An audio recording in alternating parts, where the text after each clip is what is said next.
भारत का एक ऐसा किला जहाँ 100 सालों से आज भी भटकती है एक रानी की आत्मा और करती है नृत्य।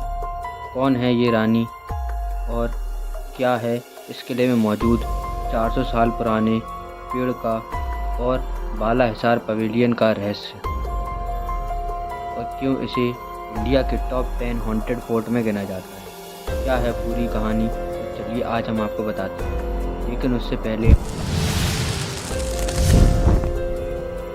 अगर आपने हमारे चैनल को सब्सक्राइब नहीं किया तो सब्सक्राइब करें, और वीडियो अच्छी लगे तो वीडियो को ज़्यादा से ज़्यादा शेयर करें। ये किला दुनिया के हॉन्टेड और रहस्यमय स्थानों में से एक है।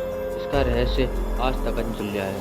राजाओं ने रहने के लिए कई आलीशान महल और किले बनवाए जो आज भी देश की शान है। भारत के अलग अलग राज्यों में बने यह किले और महल इतिहास की कहानियों को बताते हैं, और इन महलों में कई राजाओं ने अपना जीवन यापन किया और इन महलों पर कई राजाओं का अधिकार भी रहा। अलग अलग क्षेत्र में बने यह किले और अपने गौरवशाली इतिहास को बयां करते हैं। आज हम बात करेंगे हैदराबाद के प्रमुख पर्यटक स्थलों में से एक गोलकुंडा किले के बारे में। गोलकुंडा का शाब्दिक अर्थ होता है चारवाहा की पहाड़ी। इसे 13वीं शताब्दी में तत्कालीन काकतीय शासकों द्वारा बनवाया गया था। कहा जाता है कि एक चारवाहा लड़के को यहाँ एक मूर्ति मिली थी, जिसे वह तत्कालीन शासकों के पास लाया और उन्होंने मूर्ति को बीच में रख मिट्टी के किले का निर्माण किया। हालांकि बाद में इसे ग्रेनाइट के पत्थरों से बनाया गया था। गोलकुंडा किला जाने कितनी ही रहस्यमयी कहानियाँ को जोड़े हुए है। गोलकुंडा किला की भूतिया कहानी भी है। कहते हैं कि रानी तारामती और राजा को एक साथ दफनाया गया था, जिसके बाद रानी तारामती की आत्मा आज भी गोलकुंडा किले में भटकती है। जिसके बाद गोलकुंडा किला भूतिया कहा जाने लगा।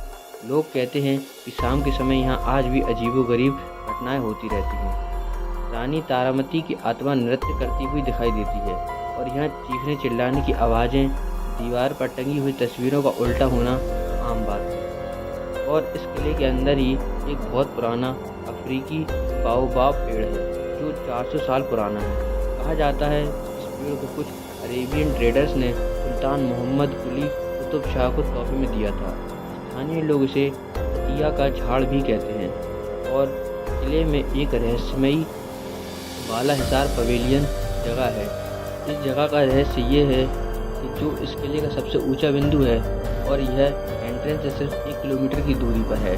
अगर आप एंट्रेंस पर ताली बजाते हैं तो आपको आवाज़ पवेलियन तक आती है। इतना ही नहीं, अगर आप बात भी करते हैं तो वह आपको साफ साफ इस जगह पर सुनाई देगी। मतलब इस जगह से एंट्रेंस तक की दूरी 1 किलोमीटर की है, और इस दूरी के दौरान भी आपको इस जगह पर खड़े होने पर एंट्रेंस की सारी बातें बाकायदा सुनाई देंगी। बहुत रहस्यमय यही है। ऐसा माना जाता है कि इस किले में कुछ गुप्त सुरंग हैं जो दरबार हॉल से शुरू होती हैं और हिल के बॉटम तक महल तक जाती हैं। कहा जाता है कि यह बचने के मार्ग के रूप में बनाई गई थी, लेकिन इसे कोई ढूंढ नहीं पाया है। आप जानकर हैरान होंगे कि संयुक्त राज्य अमेरिका में गोलकुंडा नाम से ही 3 जगहों के नाम पड़े हैं: एरिजोना, इलिनोइस और नेवादा।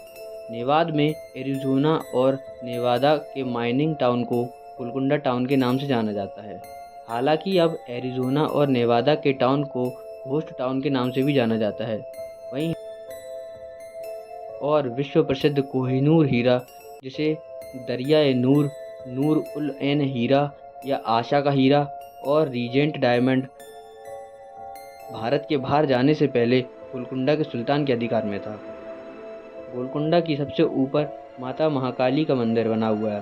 राजा इब्राहिम कुली कुतुब शाह हिंदुओं में बहुत लोकप्रिय थे और हिंदुओं के प्रति बहुत उदार थे। हिंदुओं ने इब्राहिम कुली कुतुब शाह को मलकाराम की उपाधि भी दी थी। गोलकुंडा किले से उत्तर दिशा में लगभग 1 किलोमीटर दूर कुतुब शाही सुल्तान की कब्र बनी हुई है, जिसको बेहद खूबसूरत और मनमोहक पत्थरों से निर्मित किया गया है। कब्र के चारों तरफ सुंदर हरा भरा बाग भी है। गोलकुंडा किला घूमने आने वाले पर्यटक कुतुब शाही की कब्र को देखने भी जाते हैं। दोस्तों, आपको वीडियो कैसी लगी हमें कमेंट सेक्शन में ज़रूर बताएं। वीडियो अच्छी लगी तो वीडियो को लाइक करें और चैनल को ज़्यादा से ज़्यादा सब्सक्राइब करना ना भूलें। धन्यवाद।